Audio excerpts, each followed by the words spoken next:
Assalamualaikum warahmatullahi wabarakatuh. Salam sobat mahasiswa. Sebelumnya perkenalkan, saya Ulia Mahdani, salah satu mahasiswi UIN Songo Semarang, Prodi Komunikasi dan Penyiaran Islam. Nah, jadi pada kesempatan kali ini saya akan berbincang-bincang santai dengan narasumber luar biasa ini, yakni Bapak Beni selaku Kepala Humas Masjid Agung Jawa Tengah Semarang. Assalamualaikum Bapak. Bagaimana kabarnya? Alhamdulillah. Nah, jadi kali ini kami akan membahas seputar tentang lobby dan negosiasi. Nah, untuk itu saya akan membahas sekilas tentang apa sih lobby dan negosiasi itu.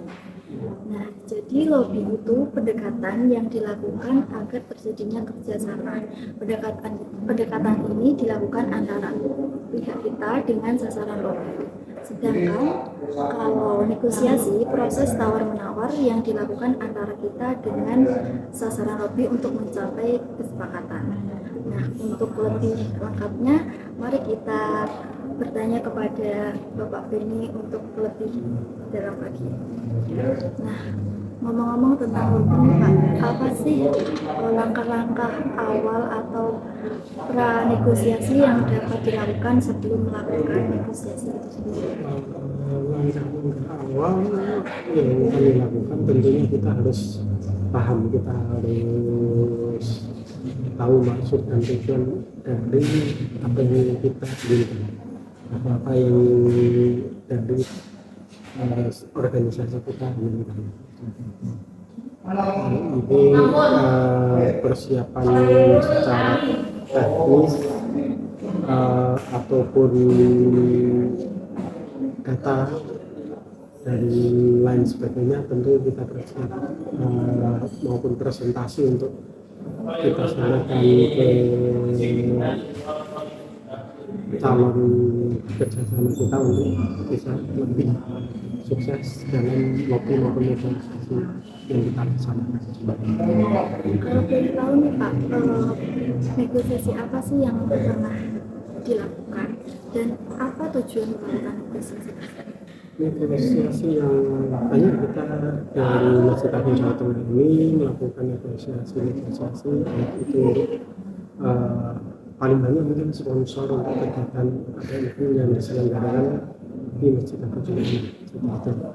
Kemudian ada juga terkadang kita melakukan permasalahan lingkungan atau yang terkait dengan dampak lingkungan yang ada baik itu lingkungan maupun masyarakat sekitar seperti itu.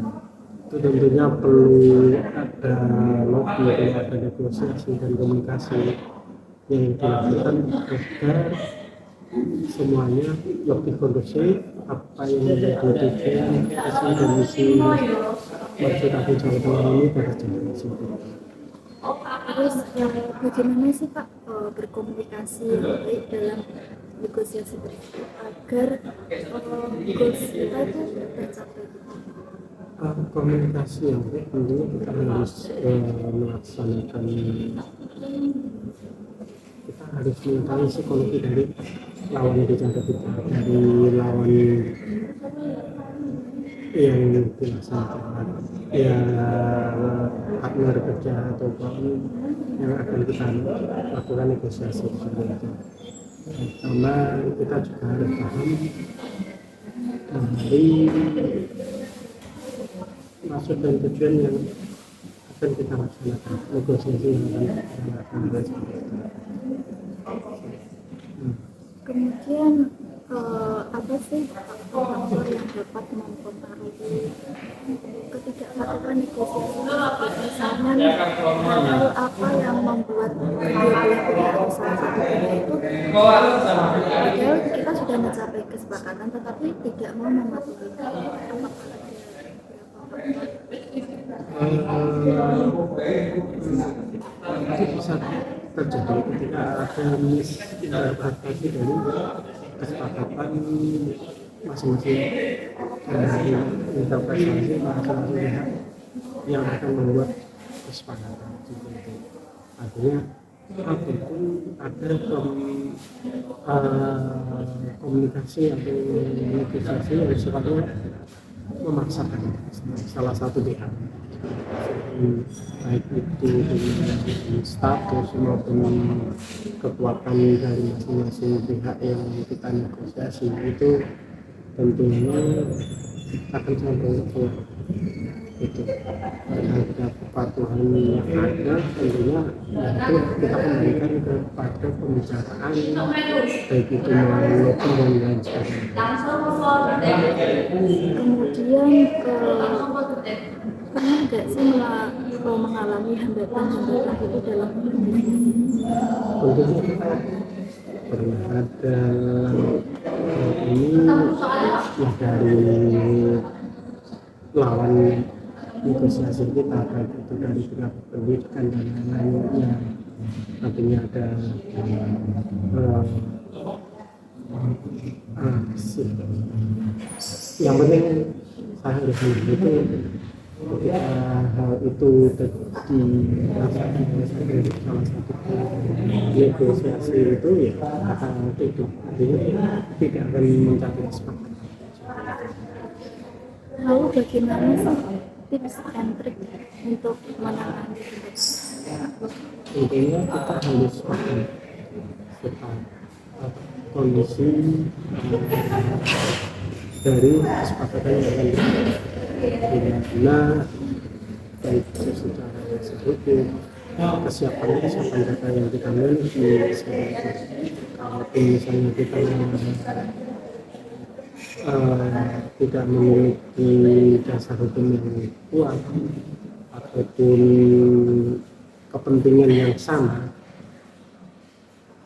dan saling ego masing-masing tinggi, tentunya kita harus bisa saling menurunkan. Artinya kita juga ada saatnya kita bisa bersenang dan itu kita tetap pertahankan untuk mencapai kesepakatan yang sesuai tujuan, ataupun kita harus mencari win-win solution di antara kedua belah pihak. Kemudian pertanyaan terakhir Pak, apa sih faktor eksternal yang dapat mempengaruhi proses atau hasil dari negosiasi tersebut? Banyak hal, tentunya dalam negosiasi itu sendiri, baik itu karena memang dari pihak yang ada kedua belah pihak tersebut, ketika ada pihak lain tentunya ini akan berpengaruh. Itu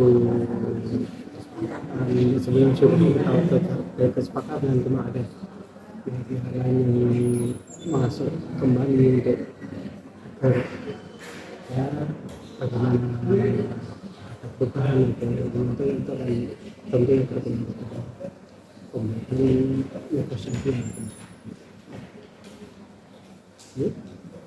Baik, mungkin sekian bincang-bincang santai kita pada kali ini.